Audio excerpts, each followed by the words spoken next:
మచ్చా నేరుగా వెళ్తే చేను వెనకాల తోట. ఆ తోట నుండి వెళ్తుంటే తొప్పల దగ్గర ఒక పెద్ద పంపు సెట్. ఆ పంపు సెట్టా? ఆ పంపు సెట్ దగ్గర డిక్కడెక్కడుండు.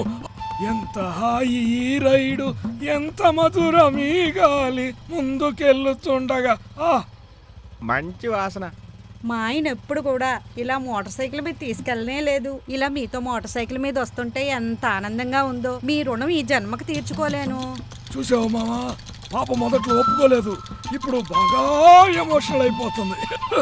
రాత్రి వరకు ఈ ఎమోషన్ అలానే మెయింటైన్ చేయి పాప, బాగా ఉంటుంది. పాపా అలా అనకు పాపా, సుఖపోతుంది.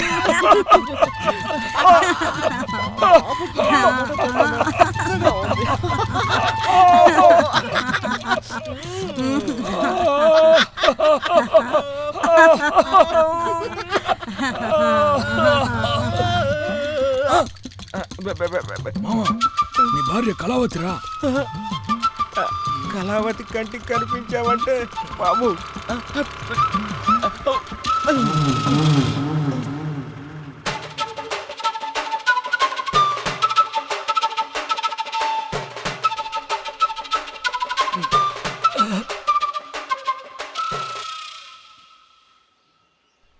హలో. ఏయ్, నీ ముఖం చూసేశాను. ఏమయ్యో, నన్ను ఎక్కడ తీసుకెళ్తున్నావు? అదేం లేదు కన్నా, ఈ పాప మన కంపెనీలో పనిచేస్తుంటే 2 కాళ్ళు వెనికి పాపం పెద్దగా అరిచింది. అందుకే పాపం బండి మీద ఎక్కించుకున్నావా ఇంట్లో?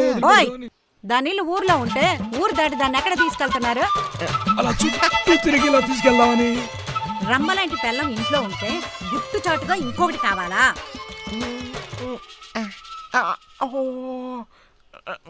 ఊరికేవే. నువ్వేంటే ఎవరు పిలిచినా వెళ్తావా? ఆశపడి ఇద్దరు యజమానులు పిలిస్తే కాదని ఎలా చెప్పగలను? కరెక్ట్. యోయ్, ఆకలేసి భోంచేయడంలో తప్పే లేదు. ఇలా అనవసరంగా భోంచేస్తూ పోతే ఒకరోజు చెప్పు దెబ్బలు తింటారు. ఇమేజ్ మొత్తం డ్యామేజ్ చేస్తుంది. ఏంటే నేను ఇంతలా చెప్తుంటే అలాగే ఇద్దరి మధ్యలో కాళ్ళేసి కూర్చున్నా? నీ సంగతి యజమానులు కాపాడండి. యజమానులు, tomorrow I will make pump set. ఆగవే, పారిపోతున్నారా? సాయంత్రం ఇంటికి వస్తారా? కాళ్ళు చేతులు ఎరగొడతా. నీ సంగతి. సేటు దగ్గర తీసుకున్న ఫోన్ ఇవ్వు. ఇదిగో, ఫోన్ చేసే ముందు ఒకసారి ట్రై చేయన్నా. ఎలా మాట్లాడతావు? హలో, నేను కృష్ణమూర్తిని మాట్లాడుతున్నా. ఓయ్, నీకు బుద్ధి ఉన్నాయా? నీ పేరు నువ్వే చెప్తున్నావు. ఎవరు ఫోన్ చేసారో వాళ్ళకి తెలియాలి కదరా, అందుకే పేరు చెప్తున్నా. ముసలోళ్ళకు బుద్ధి లేదని నిరూపిస్తున్నావు. ముసలాళ్ళకి ఎక్కువ బుర్ర ఉంటుందని మా బామ్మ చెప్పేది. అది మీ ఊర్లో. మా ఊర్లో నీలాంటోనే బ్యావకూఫ్ అంటారు. ఇప్పుడేమంటావు? నా ఒరిజినల్ పేరు చెప్పకూడదు అంతేగా. ఇప్పుడు చూడు ఎలా మాట్లాడుతున్నావు. నేను మూర్తికృష్ణ మాట్లాడుతున్నా. నీ పాపను మేము కిడ్నాప్ చేసాం. అవునవును, కిడ్నాప్ చేసాం. ఒక్కనే కిడ్నాప్ ఎలా చేస్తాను? ఇంకా 3 ఉన్నారు. 2 పిల్లలు, 1 యువకుడు. అర్థమైందా? హే, నీకు నిజంగానే బుర్ర లేదు. నువ్వు మా అందరిని ఇరికించాలనుకుంటున్నావా? ఇంత వయసు వచ్చినా నీకు ఎలా మాట్లాడాలో తెలియదు. మటన్ బిర్యానీ కావాలి. మటన్ బిర్యానీయా? తినడానికి చపాతీ లేదు గానీ దీనికి మటన్ బిర్యానీ కావాలంట. అవునన్నా, మటన్ బిర్యానీ తినక చాలా రోజులైందన్నా. మటన్ బిర్యానీ కావాలి. గోపి, దగ్గర డబ్బులున్నాయా? యో, నీలాంటి వాడి దగ్గరే డబ్బులు లేకపోతే మాలాంటి చిన్నపిల్లల దగ్గర ఎక్కడి నుండి వస్తాయా డబ్బులు? నువ్వు చిన్నపిల్లోడువా? అయ్యో, ఏం జరిగిందిరా? త్వరగా చూద్దాం పదండి. తీయండి, త్వరగా తీయండి. అయ్యో, త్వరగా తీయండి. అయ్యో, లోపలే ఉంటుంది.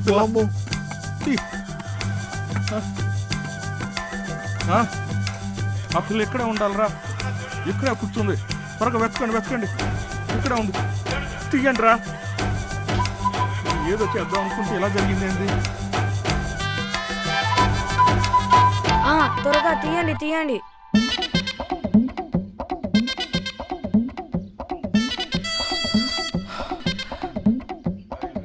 రే, చూస్తావేంద్రా? ఇంటి దగ్గర వదిలిపెట్టు. ఏమైనా జరిగిందంటే మనం జైలుకి వెళ్ళాల్సి వస్తుంది. అన్నా, మన నెక్స్ట్ ప్లాన్ అన్నా. ప్లాన్ ఏంటన్నా? మొదట ఆ పాప ఇంటి దగ్గర వదిలిపెట్టరా. అరే గోపి, తీసుకెళ్ళు. పోరా. ఆ తర్వాత ఏమైంది? ఆ పిల్ల దారిలో మొత్తం మటన్ బిర్యానీ కావాలని చంపేసింది. అన్నా నెక్స్ట్ ఏం చేద్దాం? ఇంకో పెగ్గేద్దాం. అది కాదన్నా, డబ్బు విషయం ఏం చేద్దాం? స్టఫ్ ఉంది, మందు ఉంది, ఇంకెందుకు డబ్బులు? అన్నా బాబు వాళ్ళక పెళ్ళికి 2 లక్షల రూపాయలు కావాలి, ఏం చేద్దాం? ఏటీఎంలో తీసుకుందాం. నీకు ఏటీఎం కూడా ఉందా? అందులో డబ్బులు కూడా ఉన్నాయా? ఏటీఎం కార్డా? నాకు రేషన్ కార్డే లేదురా. మరెందుకు చెప్పావు ఏటీఎంలో డబ్బులు తీసుకున్నామని? నువ్వు రోజు న్యూస్ పేపర్ చదవట్లేదా? ఏటీఎం మిషన్ బద్దలు కొట్టి తీసుకుందాం. అన్నా అది తప్పన్నా. మనందరం కలిసి రత్నం సార్ ఇంట్లోనే దొంగతనం చేయలేకపోయాము. అలాంటిది గవర్నమెంట్ ఏటీఎంలో దొంగతనం ఎలా చేయగలం? పైగా అక్కడ సెక్యూరిటీ కూడా ఉంటుంది. గవర్నమెంట్ ఏటీఎంస్ దగ్గర ముసలోళ్ళు కాపలాగా ఉంటారు. కాలనీలో అలాంటి ఏటీఎంస్ ఎక్కడున్నాయో వెతికి బాగా ప్లాన్ చేసి ఆ దొంగతనం చేద్దాం. అన్నా ఇది వద్దానా, వేరేది ఇంకొకటి ప్లాన్ చేద్దాం. భయపడకరా, మనం జాగ్రత్తగా ప్లాన్ చేసి ఏటీఎం బద్దలు కొడదాం. బావు వాళ్ళకి పెళ్లి చేయాలి కదా. చెయ్యాలి. మరి నేను చెప్పింది చెయ్యి.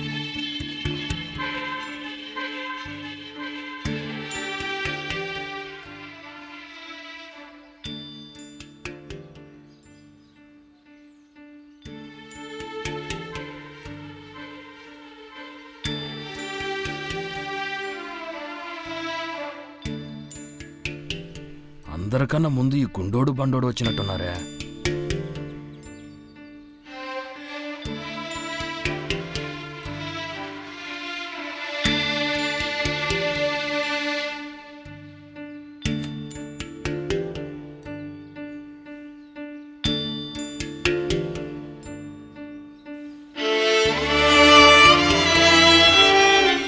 ఇలాంటి చిన్న చిన్న విషయాలకి అమ్మాయిలు చనిపోవాలని చూస్తే ఊర్లో అమ్మాయిలందరూ కరువైపోతారు. ఏంటి గునుక్కుంటున్నారు? ఇది నా ప్రాబ్లంలే. ఏమమ్మా, కర్మగాలి అమ్మాయి చనిపోయి ఉంటే మిక్స్ చేసిన మందు గ్లాసు చేజారిపోయి ఉండేది మామ. ఓ నువ్వు చూడటానికి గుండులా ఉన్నా, నువ్వు చెప్పేవన్నీ లడ్డులా ఉంటాయి అయ్యా. ఎక్కువ పొగడబాక మామ.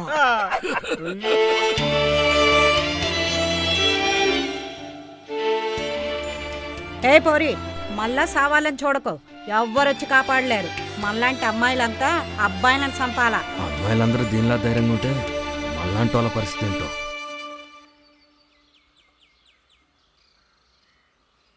ఈ ఐసోడు ఒకడు జగదేక వీరుడు అతిలోక సుందరులో చిరంజీవి మాదిరి 4 పిల్లలు వేసుకొని తిరుగుతూ ఉంటాడు. యో, ఆ చిరంజీవి ఎక్కడ? ఈ పనికిమాలోడు ఎక్కడ? వీడు ముఖం చూస్తే 3 నెలలు మలం రాదయ్యా. ఇది కరెక్ట్ గా చెప్పావు. ఇప్పుడు చూడు ఏం చేస్తాను. రేయ్, నువ్వెందుకు వచ్చావురా? అలాగే తిరిగెళ్ళు. నేను వస్తే కాలు చేతి చేస్తా. నేనే వాడిని తిడదాం అనుకున్నా. గుండోడు తిట్టాడు, పోనీలే. ఇప్పుడు హ్యాపీగా ఉంది. అంతా తలరాత. బాధలో ఉంటే పేపర్ తీసుకుని ఎక్కడికి వెళ్తున్నాను?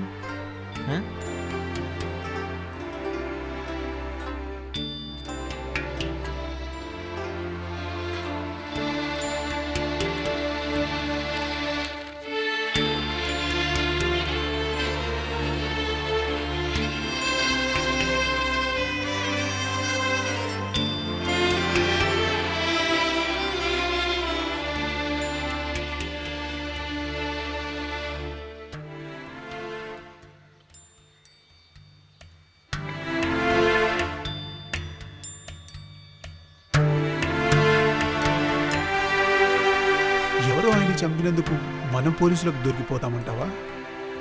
మనమేం చంపలేదు కదరా, అతని దగ్గర డబ్బులే కదా తీసుకున్నాం.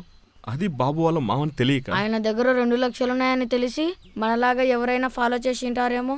అలాగైతే ఆ 2 లక్షలు మనం తీసుకున్నాం కదా, ఎవరైనా ఫాలో చేస్తే మనని ఫాలో చేయాలి కదా. మనం తీసుకోక ముందు నుండి అతను ఫాలో చేస్తుంటే మనం అతని దగ్గర నుండి డబ్బులు తీసుకున్న తర్వాత మనలాగా వేరే వాళ్ళు అతను ఫాలో చేసి అతని దగ్గర డబ్బులు లేవని చంపుండొచ్చుగా. ఈ హత్యకి మనకు ఎటువంటి సంబంధమే లేదు కనుక ధైర్యంగా ఉందాం.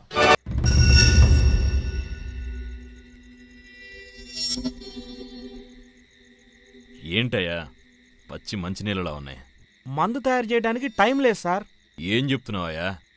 ఫ్యాక్టరీలో మందు తయారవకముందే బండి నాపి సరుకు రెడీ అని టార్చర్ చేస్తున్నారు సార్. అందుకని సగం సగం తయారు చేసి పంపించేస్తున్నారు. ఆ రేంజ్లో మన వాళ్ళు తాగుతున్నారు సార్. సార్ నిన్న టీవీలో రామాయణం సినిమా చూసా, కొంచెం చూసా. చాలా అద్భుతంగా ఉంది సార్.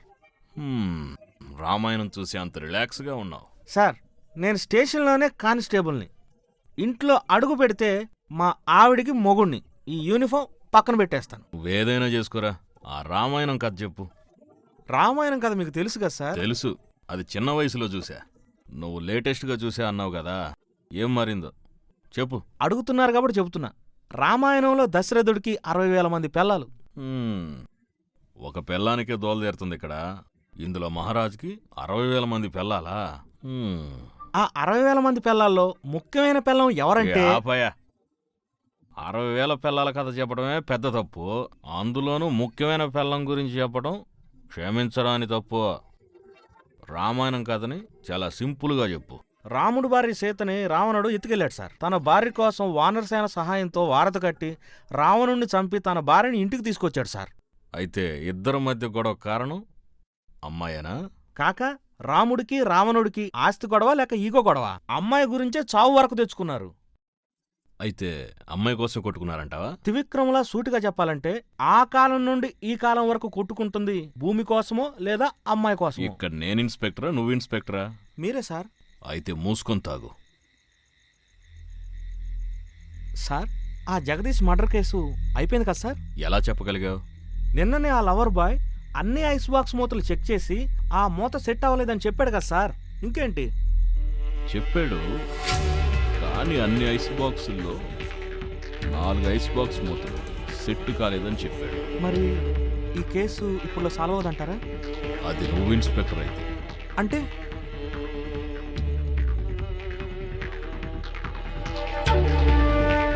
Finish the case.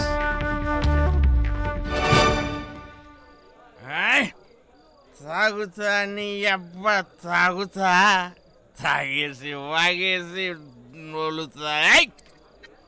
ఓయ్, పాల రేటు పెరుగుతుంటే మందు తాగొస్తున్నావేందా నువ్వు? నెల నెలకి మందు రేట్లు కూడా పెరుగుతున్నావు, నువ్వు కంగారు పడుతున్నావా? పాల రేట్ల గురించి అడుగుతున్నావు. పోయా, పెరుగుతున్నాయి అంటే ఇక్కడ మందు రేటు పెరుగుతుంటే పట్టించుకునేవాళ్ళు లేడు. ఓయ్ ప్రమీల, నిన్న సంధ్య థియేటర్లో ఒక సూపర్ రొమాన్స్ ఉంది. ఏంటో అది? ఎంత డిఫరెంట్ గా చేశారో. అలా చూడగానే ఒళ్ళు జవ్వమంది. ఫస్ట్ నైట్ సీన్ లో అంత డిఫరెన్స్ ఏముంటది చెప్పు. నా ఫ్రెండ్ చెప్తే నేను మీలాగే అనుకున్నాను, కానీ చూసే కాఫీలే వేర్లే. అంత డిఫరెన్స్ ఏముంటది చెప్పు. అలా చెప్తే తెలిసేది కాదు, చూస్తేనే తెలిసేది. హలో, సరుకు అందిందా? ఏంటి మీకు కాల్ చేసినా రెస్పాన్స్ చేయట్లేదు? ఓ సరే సరే సరే, ఓకే. ఓయ్ ప్రమీల, అలా సరుకు అనకే. తొందరగా పంపమ్మా. ఈ రోజు బాస్ మనకి వెయిటింగ్ జీతం ఇచ్చే చేస్తున్నా. రోజు. Okay okay okay. ఏంటమ్మా ఈరోజు చాలా ఆనందంగా ఉన్నట్టున్నారు, కిలకిల నవ్వేసుకుంటా ఉన్నారు. అది సరే గాని, మీరు సోగ్గాడు సినిమాలో శోభన్ బాబులా హెయిర్ స్టైల్ పెంచి చాలా లవ్లీగా చాలా ముద్దొస్తున్నారు. పాపా, మరి ఏమనుకుంటున్నావు నా స్టైల్ అంటే?